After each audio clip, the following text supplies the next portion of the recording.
Hi, everyone. Now, to prep for this talk, I've watched lots of videos. And let's be honest, half the time when people are up here, they tell you why they're super qualified to be doing whatever they're doing. You know, they've got a PhD in quantum robotics, an engineering degree from some fancy university, and years of experience doing something really impressive. So let me do the opposite. Hi, I'm Kayley. I do not have an engineering degree. Before starting this journey, I didn't even know how a drill worked. And I honestly believed that Java was just a type of coffee bean. You'll still need to convince me otherwise on that one.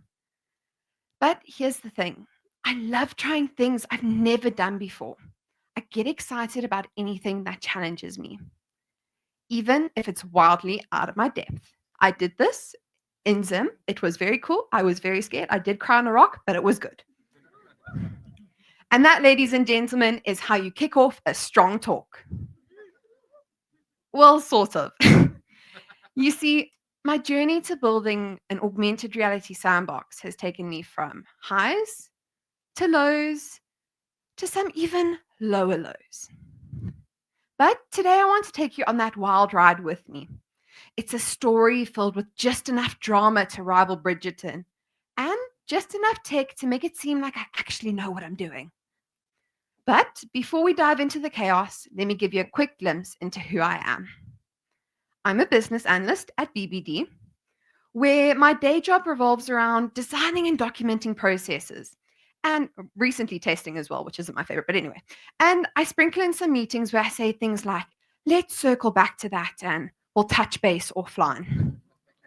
And while I love my job, they didn't pay me to say that, I also love building cool stuff. Things that push me to learn, to explore, and most importantly, keep me busy. I can't stand still. Well, as you can see at the moment. So I studied a BCom informatics at Tux, which kind of kicked off this whole curiosity-driven journey. And if I'm honest, the way I landed in that degree says a whole lot about how I operate. I've never done accounting or IT in school, two of the core subjects that I needed for this degree. But I jumped in and I thought, why not? Cool. Now, let me clarify something, just in case you're in the wrong room. This is especially for all the techies in the room. This isn't a virtual testing environment. I'm talking about a literal physical sandbox, like with actual sand. As you can see right here, it maps colorful contours onto the sand using a Connect sensor, which is like the depth sensor, and a projector. As you move the sand, it updates in real time so that the elevation changes are visualized right before your eyes. Now, let's get back. You might be wondering, how did I even get onto this specific train of thought? Well, it literally happened on a train. It was one of my many commutes back to Pretoria after a long day at the Rosebank office. And I was venting to a friend about how I was bored, but I didn't want to take on any more work. I've recently been told I have FOMO, but anyway. He basically told me to stop complaining and just do something. But he asked a very important question. What haven't you done before? Spoiler, a lot. But I'd recently helped out at the University of Pretoria when they were having an engineering day. And they probably just needed me there because I could talk, but I saw some really cool stuff. I saw a voice-controlled chessboard, a machine that wrote by hand but doubled as an artist for the day. But what really got me was the way these kids responded. You see these 8 to 18-year-olds who were wide-eyed and completely fascinated by the tech, and I was too. It reminded me how magical that blend of software and hardware can be. Now, just because I don't have software engineer underneath my name doesn't mean I don't know about anything about software. I know a bit about from web development to data analytics and more recently, geospatial databases. Thank you, grad. But when I thought about what I hadn't tried before, the answer was clear. I wanted to build something to do with hardware. So, after cycling through a few thoughts, this was still on the train, by the way, I remembered seeing an AR Sandbox that I saw in some random YouTube video in my grade 11 geography class. So, I Googled it and I Googled some more. And in about a 40-minute long train ride, I had convinced myself that this was easy to make. Famous last words. That night, I barely slept. I found a University of California project that built an AR Sandbox using a Kinect, which is the depth sensor, a Linux program written all in C++. I did also look at the hardware, and that seemed pretty simple. So, yeah, I know, famous last words again. So I naturally started Googling. I Googled things like how to set up a Linux machine and what is C++? All these philosophical questions. This led me into a very scary rabbit hole. Full stop, end of story. We do not have enough time to deal with that trauma. But what that rabbit hole taught me was, well, didn't teach me, it showed me something magical. It showed me the wild west of open source GitHub repos. Some were written in C Sharp, others in Java, even in Unity. And some looked almost plug and play. So download, run, cool, it works. But in my case, it was fork and pray that there's no malware. Cool. So to make it work, I needed 3 key things. I needed a Kinect sensor to capture the depth data, a short throw projector to overlay the visuals on the sand, and a laptop to run the whole thing. Pretty simple shopping list again. We all know this. Simple. Oh no, that's not simple. So it wasn't very simple to actually get all this stuff. But while I was still running on vague vibes and stubborn Googling, I decided it was time to find a Kinect. And that's when I discovered the holy grail of cheap project bots. Are you ready with? Yes. Okay. Ladies and gentlemen, cash converters. Now, for our international audience, this is where you can buy secondhand goods from sunglasses to fridges to apparently Connex. But yeah, cash converters came in clutch. Now, it was my second night in what I now call the Kinect fog, a strange haze of technical ambition and bad lighting. And I ended up buying a Kinect online from cash converters. I was secretly hoping I hadn't just handed my banking details and 300 Rand to some random oak in Kempton Park. I was very scared. But miraculously, the next day it arrived. That's also when I learned a very important lesson. Always read the fine print. You see, it turns out you needed a Windows adapter to get this all to work. And this adapter costs around $200. And that was only on eBay. And it could take months to arrive. And with the South African postal system, that meant it might make it in time for next year's Escape Talk.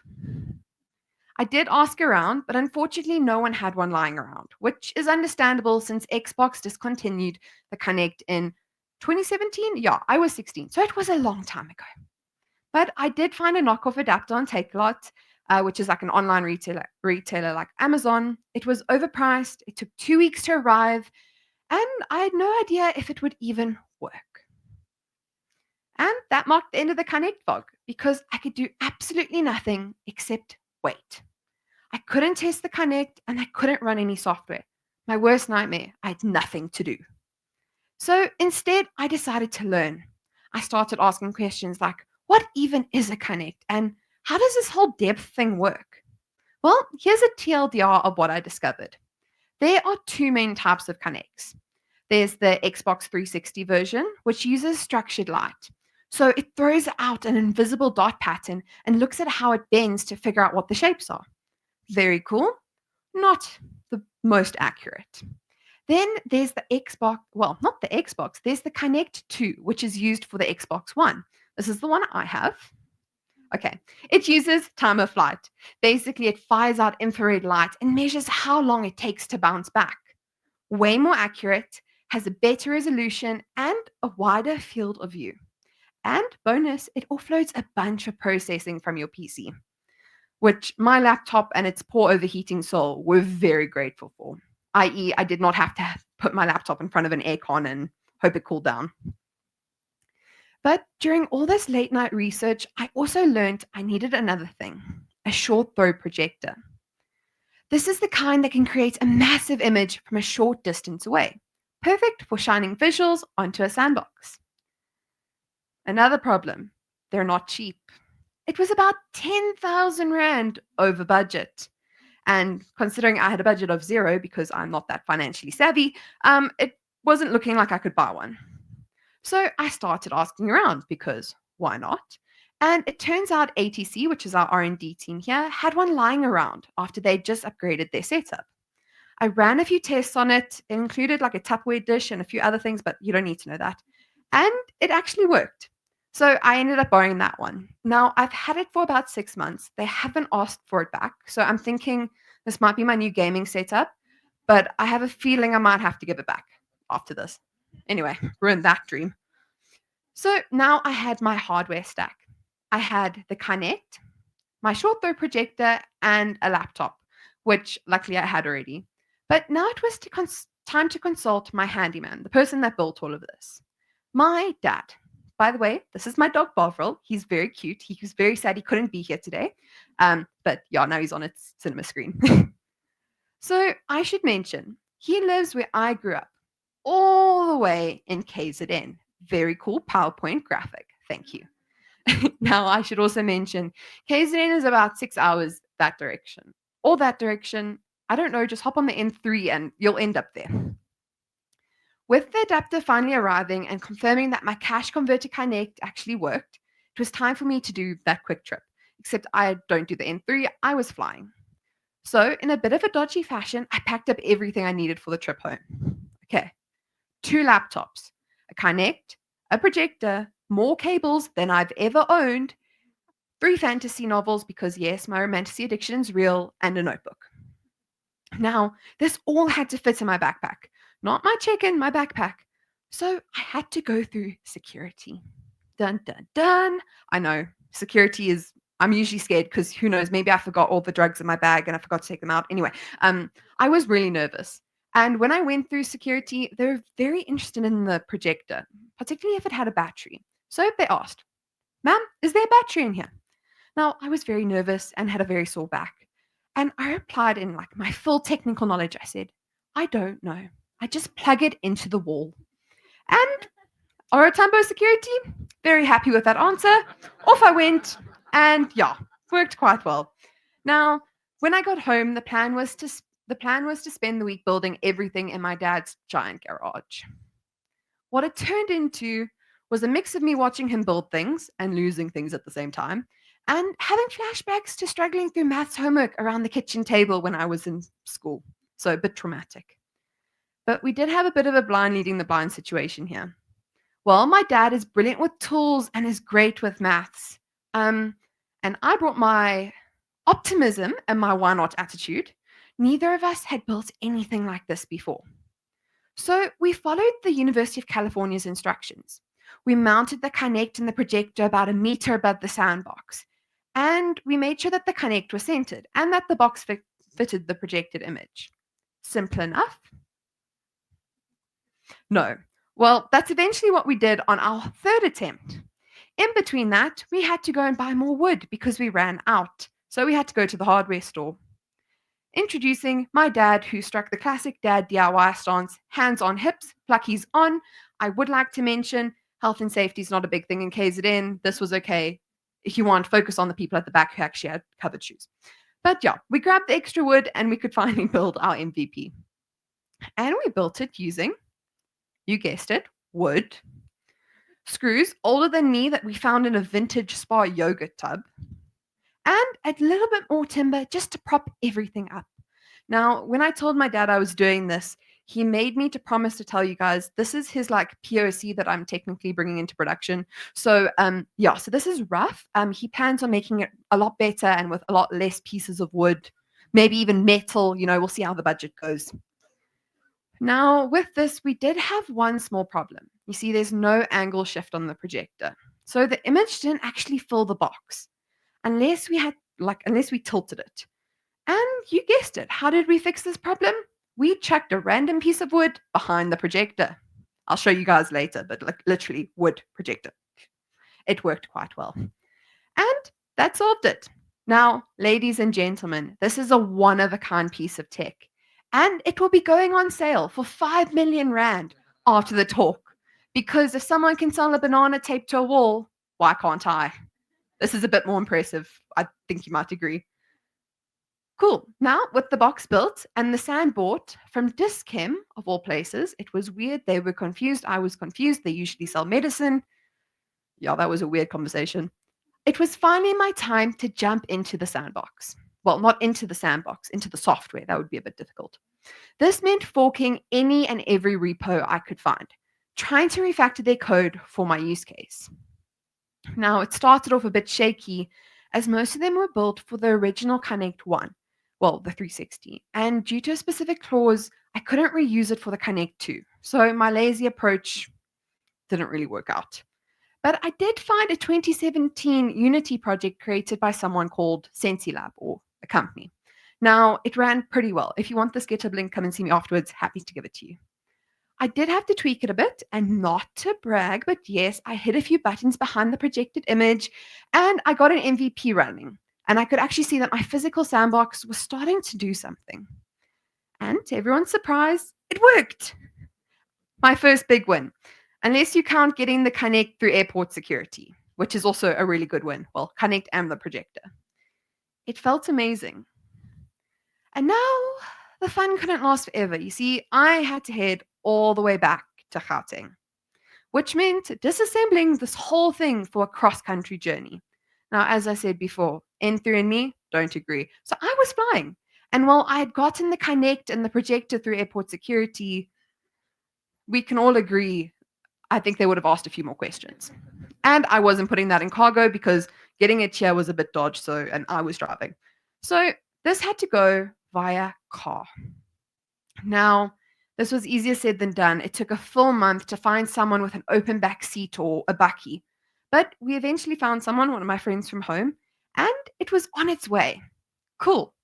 Fun fact. Did you know this whole entire thing, which includes the sandbox, the stand, the projector, the Connect, all these cables, my laptop, those sand tools, and 40 kgs of sand can fit into the back seat of a 2013 Ford Figo? Thank you, I'm very proud. By now, 2 months had passed, and 2 months had passed since the original train idea, and I'd just gotten back from an amazing trip to Vic Falls, which is where you saw that really cool image in the beginning. And while the Unity project technically worked, I thought to myself, I love myself so much, maybe I should make the software. Anyway, just me, some chaotic coding, and ChatGPT.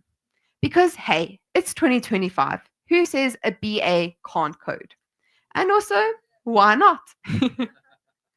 Cool. So here's the plan. Calibrate the Connect using a Python wrapper, then calibrate the projector, and lastly, show some nice clean contours. You think this worked? No. See, this brute force approach brought me to some of my lowest points. I had a clear plan. I really wanted this to work, but I was juggling deadlines, stress, life. Nothing was clicking. There was a million ways to do it. I was so hard on myself because I knew the theory and I knew the tools, but none of it worked. Then I got some more really good advice. And this is what they said. Stop and break it down. I promise you that isn't a rapper lyric. That's actually what they said. So my elegant 3-step plan, well, it exploded into a 10-step odyssey. Step 1, turn on the Connect. Step 2, turn on the projector. Okay, yes, I'm joking. But at the beginning, that really did feel like the hardest part. So now for the real work. I was glued to my sandbox 24/7, unless I was stuck at this thing called work. I was desperate to get it running in real time.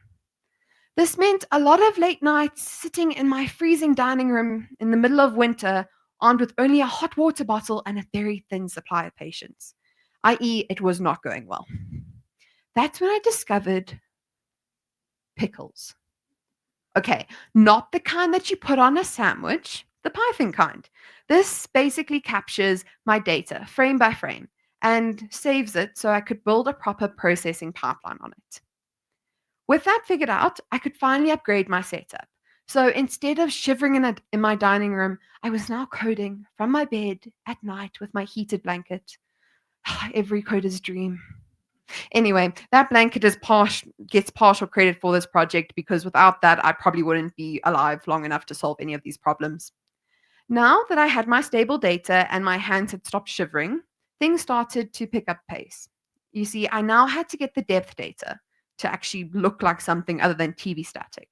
So I converted my pickle into a depth map, which is what you guys can see behind me. I wanted to see what the Connect was seeing just normally without any filtering. And what you can see is some really cool Lego flowers at the top. This is me in the corner, and yeah, everything else. I promise you, I'm not that messy, but at the time, this was just pure chaos. But you see, it sees a lot. But now that I had the real map, I needed to refine it. The Connect sees everything, and I just only cared about the sandbox. Sorry. And as proud as I am of those Lego flowers, it wasn't their time to shine.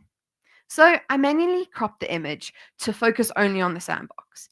This meant figuring out how to mark the edges because normally, if you build it exactly right, the outline of the physical box is the border of the actual box, as you can see in the red. And unfortunately, I didn't build it exactly right. Now we can ask a very important question. Kayley, why did you not build the box perfectly right? Well, let's just say when my dad and I were doing this, we kind of broke the cardinal rule of building. Well, it's the rule I know. Measure twice, cut once.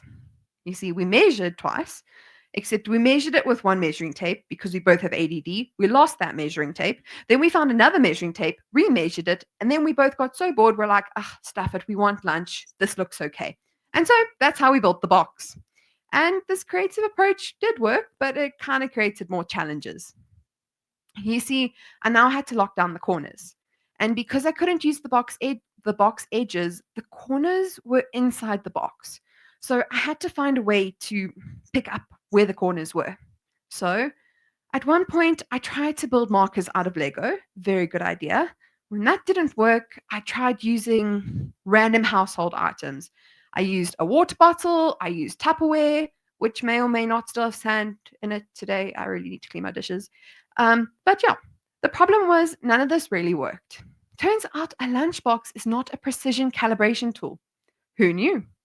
The Connect didn't care what I put in front of it. My angles and my edges were still way off.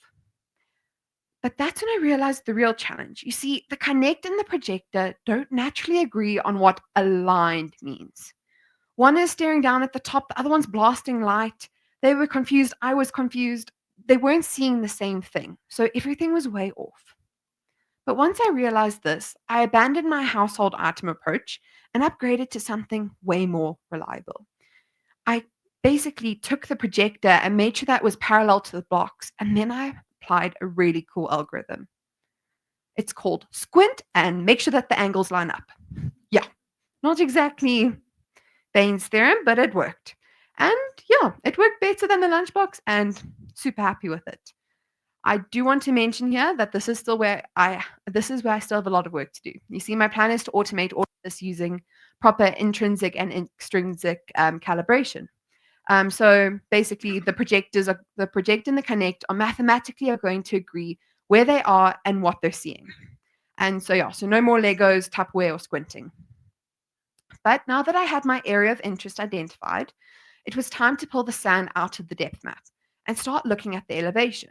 When I say elevation, please lower your expectations. We're not doing Mount Everest. We're doing a very dramatic 20 centimeters off the sandbox floor. So yeah, just TLDR. Now, one thing I immediately noticed when I locked in on that was that everything was inverted. So the high points, the points closest to the connect, were seen as far away, and the points that were far away were seen as close. Now, basically everything was flipped, and it looked like a funhouse mirror version of itself. To fix this, I inverted the depth values so that the elevation started to make sense. And yeah, it actually worked pretty well.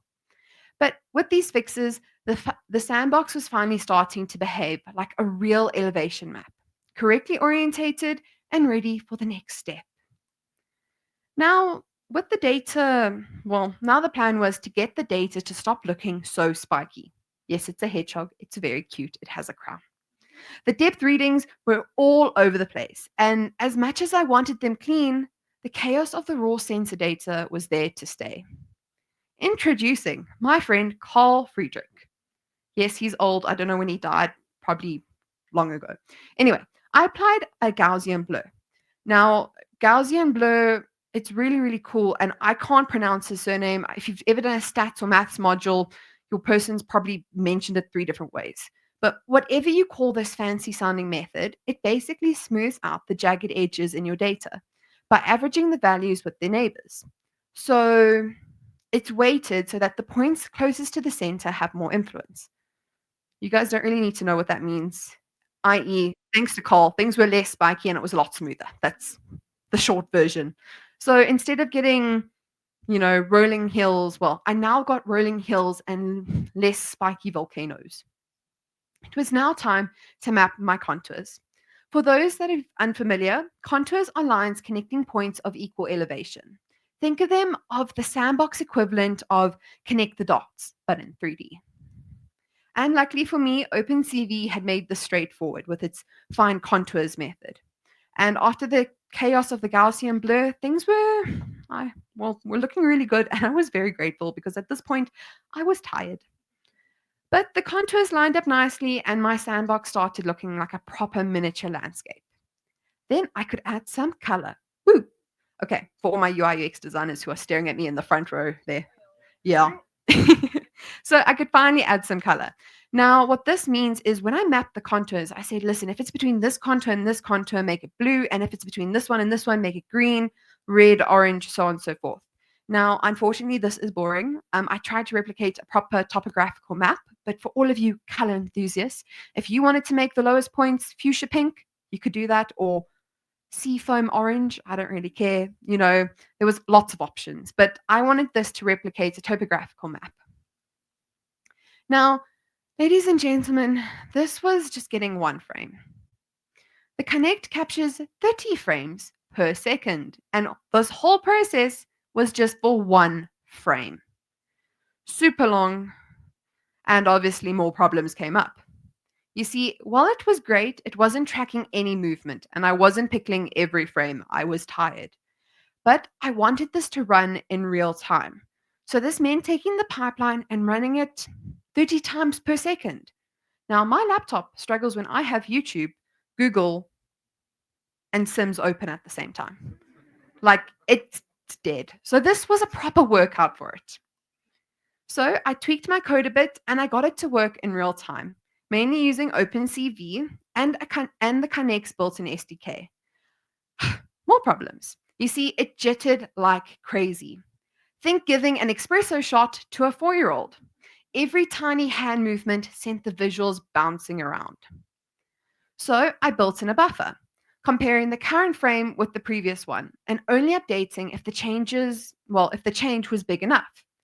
It calmed it down and made it way more stable and less likely to trigger motion sickness. I did test this out on my dad. We're all safe. And that's how I got this. It's now time for my demo. Can we please switch to the webcam? Cool, let's go. Now, I'm over here because this can't be moved. So we're doing the demo here in this corner, but we do have a webcam that will be coming up soon. There we go. Thank you for Stefan for holding that. And he'll be demoing so you guys can actually see the sandbox inside. Oh, also another important thing. Sand and laptops don't mix. Or this, I probably should put this down. So I need an assistant.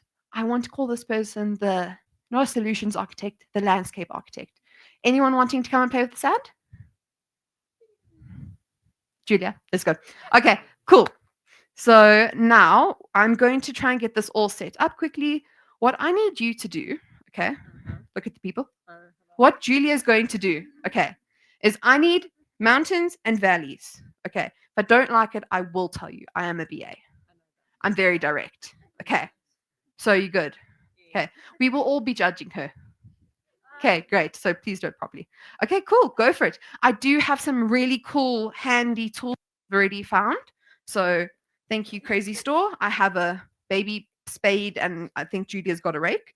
and a really cool screwdriver. So please go for it while I get things set up. Cool. Stefan, zoom in on her because we need to focus.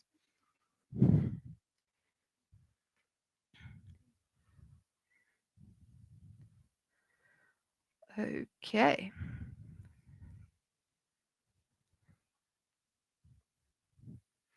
Okay, are you getting there? I think that's okay. Cool. Thank you. Step away from the sandbox. Can you guys see that? Thank you very much. Now, I need to tell you something. This is Sensi Labs 1, and I'm not here to take away their stuff. So what I wanted to show you with this one is this was my goal. This is what I was trying to replicate, but Unity scares me, so I did it in a different way. But let me point out some really cool things to you. So you can see here, if I assume you can see, there, yeah, my hand shows. At the top, this is the highest point, so it's white. But everything, like all the lines going down around it, those are contours. And then the number tells you the elevation away from the lowest point. And then obviously we have blue, which is like the topographical map. Really cool.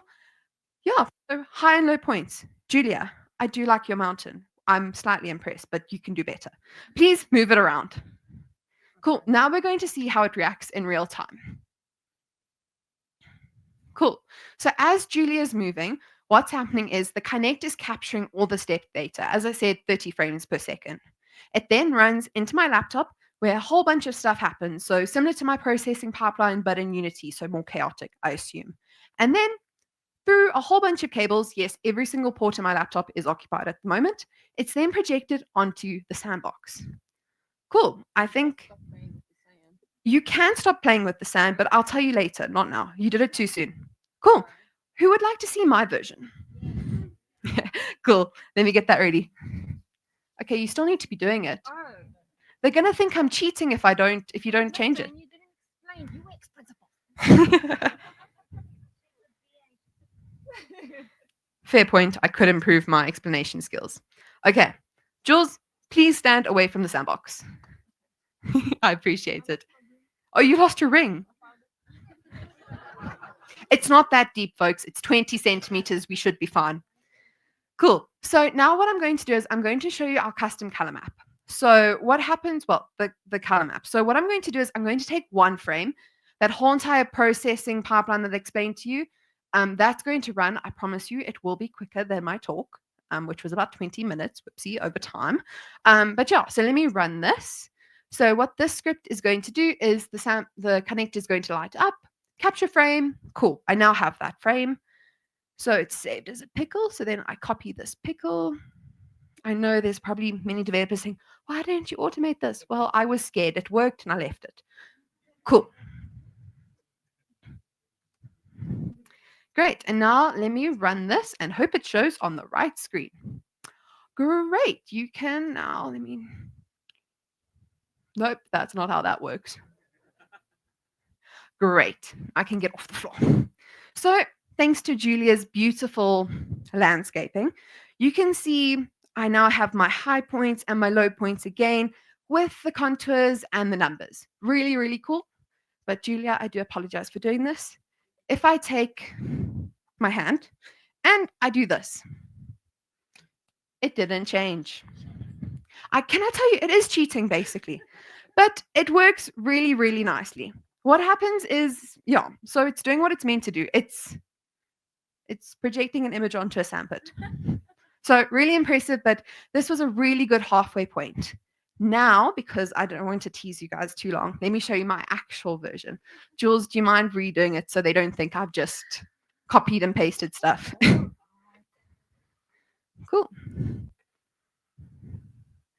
Whoa, I've lost my mouse, but I found it.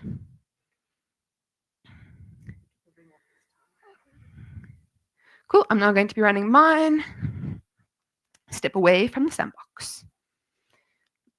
And ladies and gentlemen, this is mine.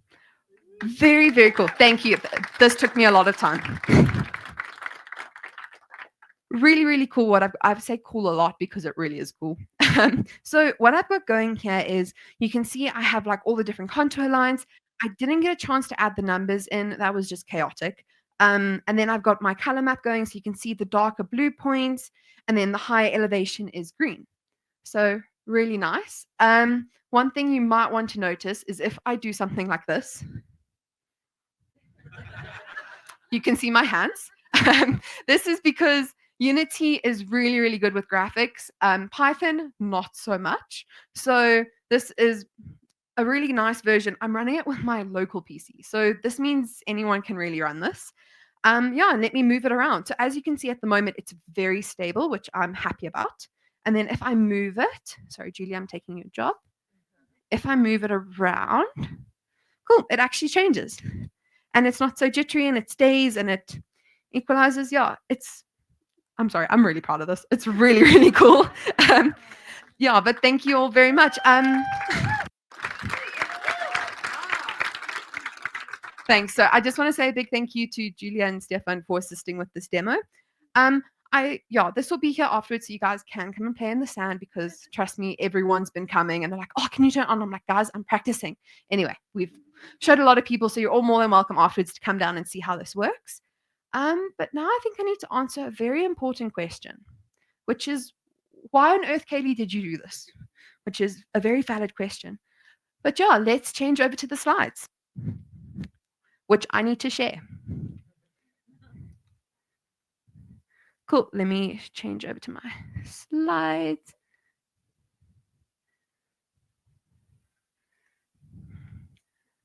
Cool. That was very smooth. Thank you so much. Okay, cool. Now let's go to answering that question. Why did I build this? It wasn't for a school project and not because someone asked me to. You see, I built this because I was curious. I wanted to build something and I wanted to break out of that box that says, you're a BA, you don't build things, let alone code. And and yes, it's kind of poetic that it's a sandbox. Because what I really built was proof that I could step outside those lines. I could take something totally unfamiliar to me. See, calibration maths, hardware. There were so many whys. I was confused, but I figured it out anyway. And now, well, the plan is to donate this to my old high school. So other girls can play, experiment, and even break out of their own boxes. And eventually I'll release the software too. So hopefully this can be plug and play. But I want to highlight something here. It shouldn't take a degree or a job title to make something awesome. Now, maybe you're thinking, Kayley, that was really cool. Doesn't really relate to me. And also, what's for lunch later? To which I say, fair point. I could also do with lunch. But also, isn't that just putting yourself in a box? Now, you don't need to build a sandbox, quite frankly. I probably chose the biggest demo. But if there's something you've been curious about, some idea that lives just outside of your job title or comfort zone, try it. Build the weird thing, get bored on a train and chase it anyway. Because who knows, next year you might be the one up here. All because of a random idea, a little bit of boredom, and one very powerful question. Why not? Thank you all.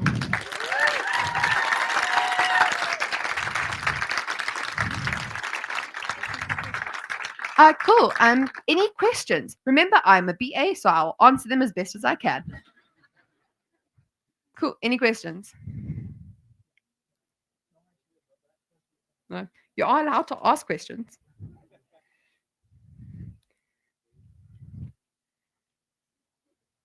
Cool. Someone has a question. Oh, question there in the back. Just out of curiosity, Hmm. how did you make sure you're not going to spill sand everywhere from the box? Very good question. This is bravely assuming that I didn't spill sand. My dining room table looks a bit like a sand pit, literally the whole entire table. And everyone here yesterday when I was doing the dry run was like, Kayley, I'm feeling gritty afterwards. So the sandbox does everywhere, which isn't my problem. But to get it inside the box, I've used a very sophisticated black rubbish bag to stop it from leaking everywhere. But yeah, there's not really a specific way to stop it from getting everywhere. I do also, I have a spray bottle, which I find if you wet it a bit, a lot of the sand is a lot more smooth and easier to shape. So that kind of stops all the particles flying everywhere. But yeah, that's sand management. Thank you. Ask me about project management. Might have a better answer. Cool. Any other questions?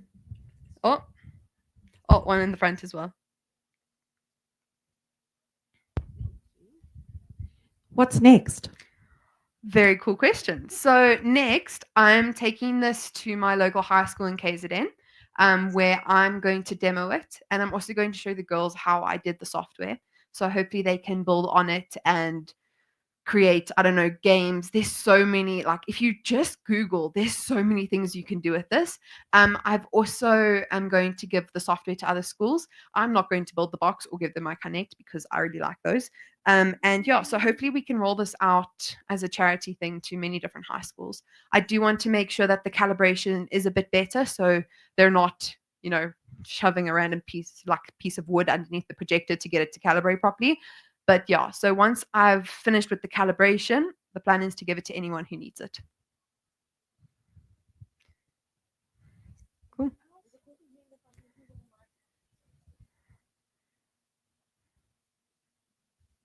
The mic is on its way.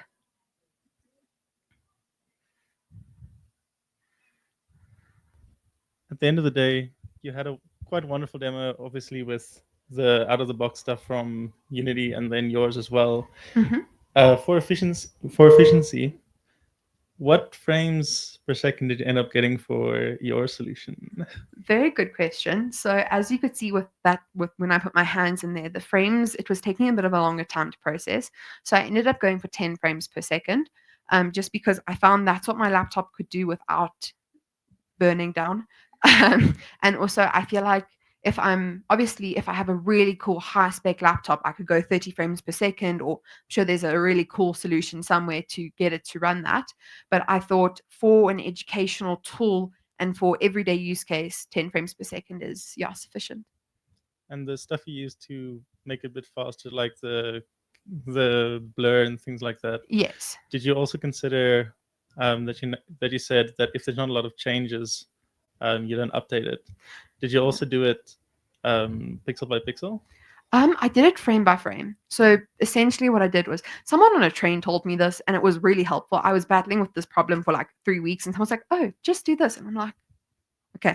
So essentially what I do is I take 2 frames. So I take the current frame and then whatever new frame it's captured and I overlay it. So essentially pixel by pixel, but it looks at it more as a frame in total. And then I find out what's the threshold. So what percentage was that change? And then if it's greater than 2, then I implement the change. So that it's a very rudimentary thing. I think there is a specific function that I did use. I will have to look that up for you. I can't tell you off the top of my head, but essentially that's how the logic worked. Because one way to make it faster would be if you're doing the way video compression works for online sources, is you can actually, if you see that, say, half the pixels haven't been changed, you can display the same one and only process half of them, for example. So how YouTube stores as images is it'll see what's actually changed from the previous one, and if like 20% of it's changed, then it saves copy previous, and only changes those specific ones. So you could get a bit faster speed. I like it. Okay, so someone asked, what am I doing next? That.